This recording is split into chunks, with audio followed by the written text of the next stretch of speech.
Hey guys, welcome back to my YouTube channel. तो बात करते हैं डब्बा मैडम के व्लॉग की और इस गुटका किंग की। गुटका किंग ने तो हद कर रखी है यार। रिज़ा और रेहान से गिफ्ट मांग रहा था, जैसे लग रहा था कि मतलब हद है। कितना ज़्यादा लालची आदमी है। सबा इतना कुछ देती है, इसके पास इतना कुछ है। इस नल्ले के पास दुनिया भर की चीज़ें हैं, पैसे हैं, रेस्टोरेंट है, गाड़ियाँ हैं, सब कुछ है। उसके बावजूद वो रिज़ा और रेहान के 2-2 4-4 रुपए के गिफ्ट के लिए लालच कर रहा था। लालच इस बात की नहीं थी कि रिज़ा और रेहान गिफ्ट दें, लालच इस बात की थी और रिज़ा और रेहान के पैसे खर्च हो, मेरे ऊपर खर्च हो, मुझे कुछ मिले। इतना ज़्यादा डिप्लोमेटिक है ये आदमी, इतना बुरा आदमी है। ओफो, मुझे तो बिल्कुल भी पसंद नहीं है। और ये डब्बा, सच में डब्बा तो एकदम ही बेवकूफ़ औरत है। मतलब समझती नहीं है। वो गुटका किंग की पैम्परिंग करते रहती है, करती रहती है, करती रहती है। बट अम्मी मुझे बहुत पसंद है, सच बता रही हूँ। अम्मी की बातें मुझे बहुत अच्छी लगती हैं। अम्मी ने इतनी बुरी तरह उसको निगलेक्ट किया है, बिल्कुल भी पसंद नहीं करती हूँ उनको। और तो और वो उसे इतने अच्छे से ट्रीट करती हैं जैसे लगता है बिल्कुल नौकर। वो मैडम को, अम्मी जो है मैडम को अच्छे से ट्रीट करती हैं बिकॉज़ मैडम इस लायक है। वो अपने पैरों पे खड़ी हुई है, उसने अपना मुकाम बनाया है। अम्मी को पता है कि हाँ वो किसी लायक है, उसने कुछ किया है ज़िंदगी में, अपनी लाइफ में उसने जो भी मतलब जिस मुकाम पे पहुंची है वो अपने बल पे पहुंची, अपनी मेहनत पे पहुंची, अपने बलबूते पे पहुंची है। और ये गुटका किंग किसके? सबा के बलबूते पे पहुंचा है, सबा के बलबूते पे पहुंचा है, सबा के पैसों से खेल रहा है। और वो दोनों बच्चे जो कंटेंट बने रहते हैं इन लोगों के, ये हर टाइम कैमरा मैन बने रहते हैं, एडिट करना, काम करना, उनका नौकर नौकरानी की तरह रहना।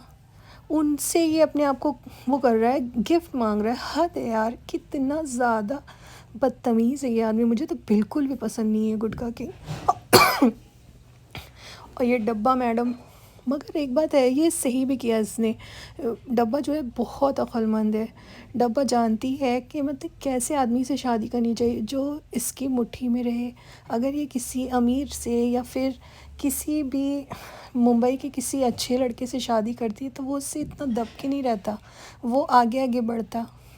वो उसने दुनिया देखी होती, वो आगे बढ़ता, वो थोड़ा सा इधर उधर भी देखता, एंजॉय करता, अपनी लाइफ बनाने की कोशिश करता।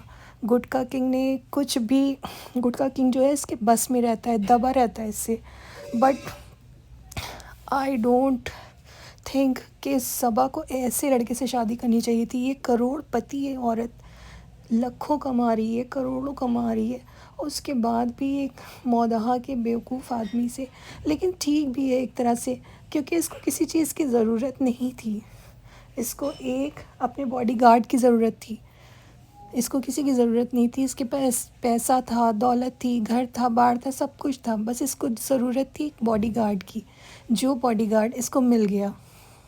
हद है यार, इस डब्बा को इतना भी नहीं पता। अभी ये थोड़े दिन पहले इसने एक व्लॉग बनाया था जिसमें ये अपनी प्रेगनेंसी की जर्नी के बारे में बता रही थी। तो इसमें इतनी गंदी गंदी बातें नहीं, जो पति पत्नी के पर्सनल चीज़ें होती हैं वो तक इसने शेयर कर दी थी। उसके मैंने मतलब व्लॉग के कमेंट पढ़े थे, बट इतना गंदा गंदा बोल रहे थे सब, अस्तगफिरुल्लाह, ये वो पता नहीं क्या क्या। बट इस औरत को ज़रा सी भी शर्म नहीं है कि हमें क्या चीज़ें रिवील करनी चाहिए और क्या नहीं करनी चाहिए।